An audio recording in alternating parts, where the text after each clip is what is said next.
নমস্কার বন্ধুরা, আমি সঞ্জীব সরকার। তোমরা দেখছো ইউপুস্টার ইউটিউব চ্যানেল। আজকের এই ভিডিওটি গুরুত্বপূর্ণ হতে চলেছে 2024 সালের উচ্চ মাধ্যমিক পরীক্ষার্থী বন্ধুদের জন্য। আর আজকের এই ভিডিওতে আমি তোমাদের সামনে উচ্চ মাধ্যমিকের একটি গুরুত্বপূর্ণ বিষয় ইকোনমিক্স অর্থনীতি বিষয় সম্পূর্ণ সাজেশন দেবো। দেখো বন্ধুরা, অর্থনীতি বিষয়ে কিন্তু অনেকগুলো অধ্যায় রয়েছে, সেখান থেকে বাছাই করে তোমাদের আমি প্রশ্ন তুলে দিচ্ছি এবং সেই প্রশ্নগুলোর ভিতর থেকে আসন্ন পরীক্ষার জন্য গুরুত্বপূর্ণ প্রশ্নগুলো কিন্তু আমি স্টার মার্ক করে দিচ্ছি। তোমাদের 2 নম্বরের প্রশ্ন লিখতে হবে যে 10টি, সেই প্রশ্নগুলো দেওয়া আছে। সেখানে সম্ভবত 40 থেকে 43টার মতো প্রশ্ন দেওয়া আছে এবং 5 নম্বরের প্রশ্ন লিখতে হবে 8টি। কোন কোন অধ্যায় থেকে হবে তার একটা লিস্ট আমি করে দিয়েছি এবং সেখানে অতিরিক্ত প্রশ্ন লিখেছি, ইম্পর্টেন্ট প্রশ্ন লিখেছি।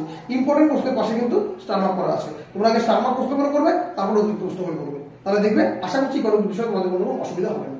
তো সরাসরি আমরা মূল ভিডিওতে প্রবেশ করবো। ভিডিওটি ভালো লাগলে অবশ্যই লাইক করবে, কমেন্ট করে তোমরা তোমাদের মতামত জানাবে, বন্ধুদের মধ্যে শেয়ার করবে। চ্যানেলে প্রথমে থাকলে অবশ্যই সাবস্ক্রাইব করে পাশে দেওয়া নোটিফিকেশনে ক্লিক করে রাখবে পরবর্তী আপডেট পাওয়ার জন্য। তো চলো শুরু করা যাক আজকের এই গুরুত্বপূর্ণ ভিডিও। বন্ধুরা, তোমাদের ইকোনমিক্স অর্থাৎ অর্থনীতি বিষয়ের 5 নম্বর মানের প্রশ্ন উৎপাদন তত্ত্ব থেকে যেগুলো পড়বে, প্রথম প্রশ্ন খুবই গুরুত্বপূর্ণ এবছরের জন্য। মাত্রা বৃদ্ধির প্রতিদানের নিয়মটি উদাহরণ সহ ব্যাখ্যা করো। তারপরে মোট উৎপাদন রেখার কোনো বিন্দুতে কিভাবে গড় উৎপাদন এবং প্রান্তিক উৎপাদন পরিমাপ করা যায় তা একটি লেখচিত্রের মাধ্যমে দেখাও। তো এই দুটো প্রশ্ন কিন্তু খুবই গুরুত্বপূর্ণ। আশা করা যাচ্ছে এই দুটো প্রশ্ন থেকে কিন্তু তোমাদের প্রশ্ন আসার সম্ভাবনা রয়েছে। তার ভিতরে প্রথম প্রশ্নটা বেশি গুরুত্বপূর্ণ, তবুও অতিরিক্ত যে প্রশ্নগুলো দিয়ে রেখেছি তো সেগুলো তোমরা কিন্তু দেখে যাবে। দেখো 3 নম্বরে রয়েছে অতিরিক্ত প্রশ্ন। কোন উৎপাদনের গড় উৎপাদন ও প্রান্তিক উৎপাদনের মধ্যে পার্থক্য এবং সম্পর্ক লেখো বা দেখাও। তারপরে উৎপাদন পদ্ধতির 3টি স্তরের সংক্ষিপ্ত বিবরণ দাও। তারপরে বৃহদায়তন উৎপাদন যে অভ্যন্তরীণ ব্যয় সংকোচের উদ্ভব হয় তা উদাহরণ সহ ব্যাখ্যা করো। উদ্ভিব হয়ে গেছে, এটা উদ্ভব হয়, হ্যাঁ, তা উদাহরণ সহ ব্যাখ্যা করো। তো এই প্রশ্নগুলো ভালো করে পড়বে। পরবর্তী পূর্ণ প্রতিযোগিতামূলক বাজারে ভারসাম্য, এখান থেকে দুটো প্রশ্ন আসবে, তোমাদের লিখতে হবে একটি প্রশ্ন। তো এখান থেকে তোমরা যে প্রশ্নগুলো পড়বে সেটা হচ্ছে প্রথম প্রশ্ন, উৎপাদন বন্ধের বিন্দু কি? কোন অবস্থায় একটি পূর্ণ প্রতিযোগিতামূলক ফার্ম এই বিন্দুতে পৌঁছায় তা ব্যাখ্যা করো। গুরুত্বপূর্ণ রয়েছে, তবে সবচেয়ে বেশি গুরুত্বপূর্ণ রয়েছে পূর্ণ প্রতিযোগিতামূলক যে বাজারে ফার্মের দীর্ঘকালীন ভারসাম্যের চিত্র সহ বর্ণনা দাও। খুবই গুরুত্বপূর্ণ, অবশ্যই পূর্ণ প্রতিযোগিতামূলক কিন্তু বৈশিষ্ট্য তোমাদের পড়তে হবে। তারপর ফার্মের এমসি রেখা থেকে কিভাবে ফার্মে স্বল্পকালীন যোগান রেখা পাওয়া যায় তা চিত্রের সাহায্যে দেখাও। 4 নম্বর প্রশ্ন মোস্ট গুরুত্বপূর্ণ, দেখাও কিভাবে পূর্ণ প্রতিযোগিতামূলক ফার্মের প্রান্তিক ব্যয় রেখা থেকে তার স্বল্পকালীন যোগান রেখা পাওয়া যায়।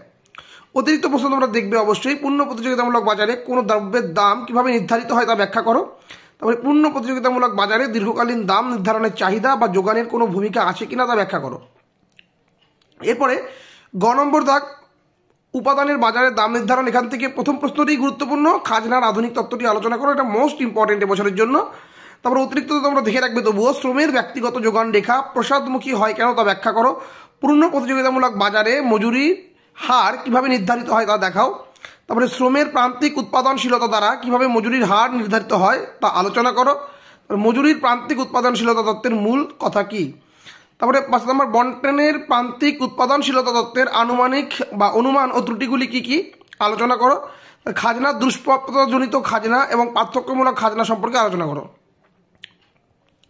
এবার ঘ নম্বর, জাতীয় আয় থেকে তোমরা পড়বে, খুবই গুরুত্বপূর্ণ প্রথম প্রশ্ন, কোনো দেশের জাতীয় আয় পরিমাপের মূল্য সংযোজন পদ্ধতি ব্যাখ্যা করো। অবশ্যই এর অসুবিধাটা তোমরা পড়বে। তবে জাতীয় আয় পরিমাপের আয়শুমারি এবং এর ব্যয়শুমারির পদ্ধতি বর্ণনা করো। আর অতিরিক্ত হিসাবে তোমরা দেখবে ভোগ ব্যয় কাকে বলে, ভোগ ব্যয় ও সঞ্চয়ের মাধ্যমে কিভাবে জাতীয় আয় পরিমাপ করা যায় বা উৎপাদনের উপাদানগুলির আয় যোগ করে কিভাবে জাতীয় আয় পাওয়া যায় তা ব্যাখ্যা করে। এভাবে প্রশ্নটা ঘুরিয়ে আসতে পারে। আর্থিক জাতীয় আয় ও প্রকৃত জাতীয় আয়ের মধ্যে পার্থক্য করো। তারপর উম নম্বরে ব্যাংক ব্যবস্থা থেকে তোমরা পড়বে, খুবই গুরুত্বপূর্ণ, কেন্দ্রীয় ব্যাংকের কার্যাবলী আলোচনা করো। প্রথমে তো তোমরা কিন্তু ট্রিপল স্টার প্রশ্নগুলোকে খুব ভালো করে পড়বে, পরবর্তীতে কিন্তু অতিরিক্ত প্রশ্নগুলো পড়বে। প্রথমে ট্রিপল স্টার, তারপর ডাবল স্টার, তারপরে অতিরিক্ত প্রশ্ন যে স্টার মার্কগুলো করা আছে, তারপরে সময় থাকলে যে অতিরিক্ত প্রশ্ন যেগুলো দেওয়া আছে সেগুলো একটু দেখবে, হ্যাঁ, তাহলে বুঝতে পারবে প্রশ্ন সংখ্যা কিন্তু বেশি দেওয়া নেই, 14-15টা ইম্পর্টেন্ট প্রশ্ন কিন্তু দেওয়া আছে টোটালে। তার অতিরিক্ত নির্বাচনমূলক ঋণ নিয়ন্ত্রণ পদ্ধতি কি কি, ঋণ নিয়ন্ত্রক পদ্ধতির সীমাবদ্ধতাগুলো কি কি, ব্যাংক রেট কি তা আলোচনা করে ব্যাংক রেটের সীমাবদ্ধতাগুলি কি কি, ব্যাংক ব্যবস্থায় আমানত সৃষ্টির সীমাবদ্ধতাগুলি কি কি। এর পরবর্তী আন্তর্জাতিক বাণিজ্য ও লেনদেন ব্যালেন্স থেকে তোমরা পড়বে, স্থির বিনিময় হার ব্যবস্থা এবং পরিবর্তনশীল বিনিময় হারে ব্যবস্থার বৈশিষ্ট্য উল্লেখ করো। অনিশ্চয়তার দিক দিয়ে স্থির বিনিময় হার এবং নমনীয় হার ব্যবস্থার পার্থক্য লেখো। নমনীয় বিনিময় হার ব্যবস্থা চাহিদা ও যোগানের দ্বারা কিভাবে ভারসাম্য বিনিময় নির্ধারিত হয় তা দেখাও। নমনীয় বিনিময় হার ব্যবস্থায় কিভাবে ভারসাম্য বিনিময় হার নির্ধারিত হয়। অতিরিক্ত দেখবে তোমরা লেনদেনের ব্যালেন্স হিসেবে চলতি খাত ও মূলধন খাতের মধ্যে পার্থক্য লেখো, লেনদেন উদ্বৃত্তের হিসেবে পাওনার দিক এবং দেনার দিকের অন্তর্গত বিভিন্ন বিষয়গুলি আলোচনা করো। এরপরে সমক পার্থক্য এবং প্রসার নির্ণয়ের অঙ্ক, অবশ্যই তোমরা সমক পার্থক্যের অঙ্ক, একটি শ্রেণী 6টি শিশুর ওজন কিগ্রা দেওয়া হলো, একদম এই সমক পার্থক্য নির্ণয় করো। বা প্রমাণ দিতে পারে, যেমন প্রমাণ করো যদি একটি চলের সমক পার্থক্য শূন্য হয় তবে চলের প্রতিটি মান সমান। যদি একটি চলের প্রান্তিক মান একই হয় তবে মানগুলি সমক পার্থক্য হবে শূন্য। প্রসার কাকে বলে, প্রসারের সুবিধা অসুবিধা এর উদাহরণ সহ ব্যাখ্যা করো। বিস্তৃতির পরিমাপক হিসেবে সম্মুখ বা সমক পার্থক্যের প্রসারের সুবিধা অসুবিধাগুলি উল্লেখ করো। এবার দারিদ্র বৈষম্য বেকারি, দারিদ্র রেখা কাকে বলে, দারিদ্রের ফাঁক কি, ভারতে দারিদ্র বজায় রাখার কারণগুলি উল্লেখ করো। দারিদ্র দূরীকরণের কী কী ব্যবস্থা নেওয়া যেতে পারে, ভারতের বিভিন্ন ধরনের বেকারত্বের বৈশিষ্ট্যগুলি আলোচনা করো। ভারতের আয় বৈষম্যের কারণগুলি আলোচনা করো। এবং অতিরিক্ততে রয়েছে শিল্প ও শহরাঞ্চলের বেকারত্বের কারণ ও প্রতিকার নিয়ে আলোচনা করো। কৃষি ও গ্রামীণ বেকারত্বের কারণ ও সমাধান নিয়ে আলোচনা করো। তো এই ছিল তোমাদের সম্পূর্ণ 5 নম্বরের প্রশ্ন। তোমরা আগে অবশ্যই ট্রিপল স্টার এবং ডাবল স্টারের প্রশ্নগুলো রেডি করবে, তারপরে অতিরিক্ত প্রশ্ন যে একটা করে স্টার দেওয়া আছে সেগুলো রেডি করবে, তারপরে যে প্রশ্নগুলো রয়েছে ওগুলো দেখবে। কারণ ইকোনমিক্স একটা এমন বিষয় যেখানে কিন্তু কম প্রশ্ন বলে কমন দেওয়া সম্ভব নয়। তবুও যেগুলো ইম্পর্টেন্ট মনে হয়েছে গুরুত্ব নিরিখে সেগুলোকে আমি জাগিয়ে দিয়েছি ট্রিপল স্টার দিয়ে। তবে তোমরা সবগুলো দেখে গেলে উপকার অবশ্যই পাবে। এবার মান 2 এর জন্য তোমরা যেগুলো পড়বে, অনেকগুলো অধ্যায় রয়েছে, আমি কিছু সংখ্যক 2 তোমায় দিয়েছি।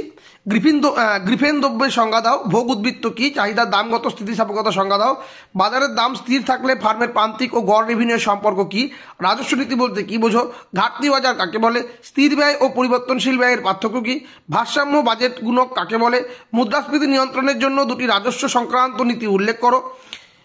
গিনি সংঘ হয়ে গেছে, গিনি সহক কাকে বলে, এটা প্রসারের 2টি অসুবিধা লেখো, দারিদ্র রেখা কি, মহাত্মা গান্ধী জাতীয় গ্রামীণ কর্মসংস্থান নিশ্চয়তা প্রকল্পের উদ্দেশ্য কি, ইন্স্যুরেন্স রেগুলারিটি অ্যান্ড ডেভেলপমেন্ট অথরিটির কাজ কি, ভারতে দারিদ্র্যের 2টি কারণ লেখো, আয় বৈষম্যের 2টি কারণ লেখো, জীবন বীমা ও সাধারণ বীমার মধ্যে পার্থক্য লেখো, বীমা ক্ষেত্রে আর্থিক সংস্করণ নীতির ফলাফল লেখো, ট্রিপস কি, চাহিদার নিয়মে 2টি ব্যতিক্রম উল্লেখ করো, নিকৃষ্ট দ্রব্য কি, সম্পূর্ণ অস্থিতিস্থাপক চাহিদা কাকে বলে, চাহিদার দামগত স্থিতিস্থাপকতার মান অসীম হলে দাম ও প্রান্তিক আয়ের পার্থক্য কেমন হবে, ঘাটতি ব্যয় কাকে বলে, মুদ্রাস্ফীতি নিয়ন্ত্রণের জন্য 2টি রাজস্ব নীতি উল্লেখ করো, বিস্তৃতির পরিমাপক হিসাবে প্রসারের সংজ্ঞা দাও, প্রচ্ছন্ন বেকারত্ব কাকে বলে, WTOর 2টি কাজ লেখো, বীমা ক্ষেত্রে মালহোত্রা কমিটির 2টি সুপারিশ উল্লেখ করো, প্রান্তিক ব্যয় ও গড় ব্যয় কখন সমান হয়, সমতার বাজেট কি, প্রসারমূলক রাজকোষ নীতি কাকে বলে, লরেন্স রেখা কাকে বলে, সাধারণ বীমাকে ক্ষতিপূরণের চুক্তি বলা হয় কেন, মৌসুমী বেকারত্ব কি, নার্সিংহোম কমিটির 2টি সুপারিশ লেখো, বৈদেশিক বাণিজ্যের উদারীকরণ কাকে বলে,